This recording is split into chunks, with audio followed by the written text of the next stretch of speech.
All right, I got a 40 Smith & Wesson ballistics gel test for you today. Going to use my Glock 35. It's got a 5.3 inch barrel, so that's definitely going to accelerate these to maximum velocity. Hornady Custom 180 grain XTP jacketed hollow point. Advertised velocity at muzzle 950 feet per second. Using this Knox 10% ballistics gelatin. I'll have another block set up behind it to catch them.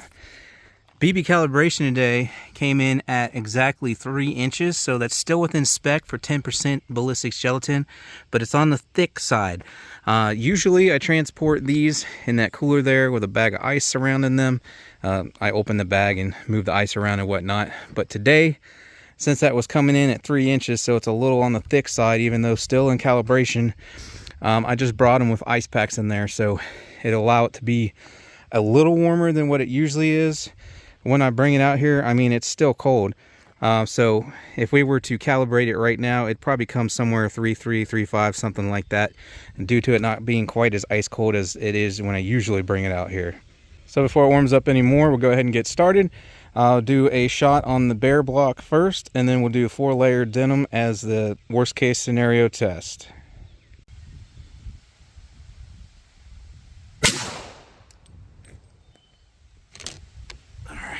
Go grab this real quick before they start falling off on me like they have before.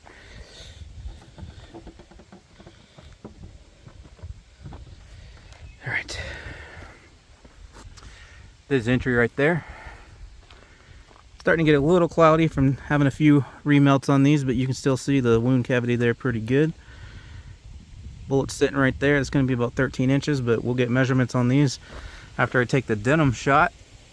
We'll also get retained weight and expanded diameter at the end. So I'm gonna get the denim set up and we'll take that shot.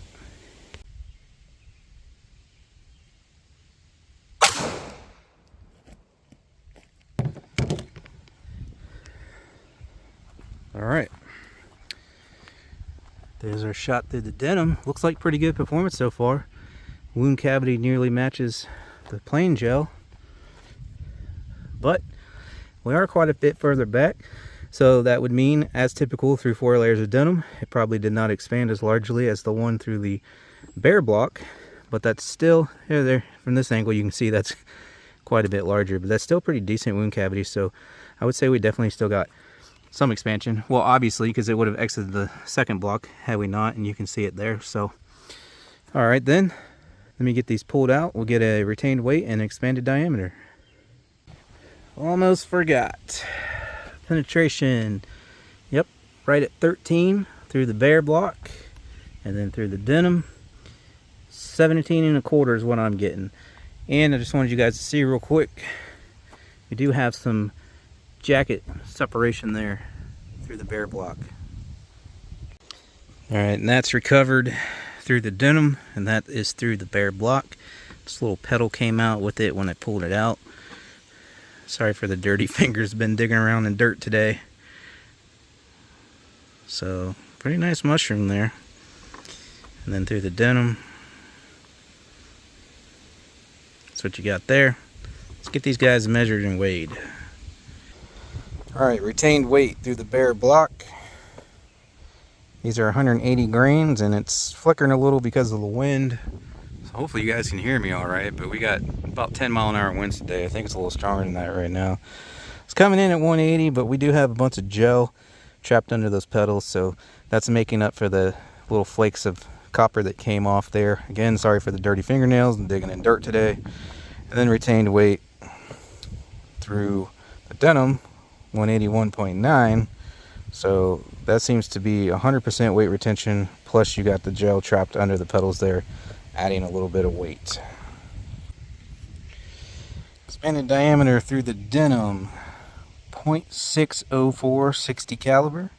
You do got that little tang hanging out there, but I just measured it from the base down there, so you could add a little more to that if you wanted, maybe 63 64 caliber, if you want to include that little copper thing hanging off there. All right, and then through the bare block, 0.711 71 caliber. These aren't too bad for a generic 40 Smith & Wesson load. you guys want to get yourself one of these caliper micrometers here, scale there, shooting bag I got the table propped up on, steel targets and more, links in the description. Thanks for stopping by, checking this one out today, and I hope to catch you on the next one.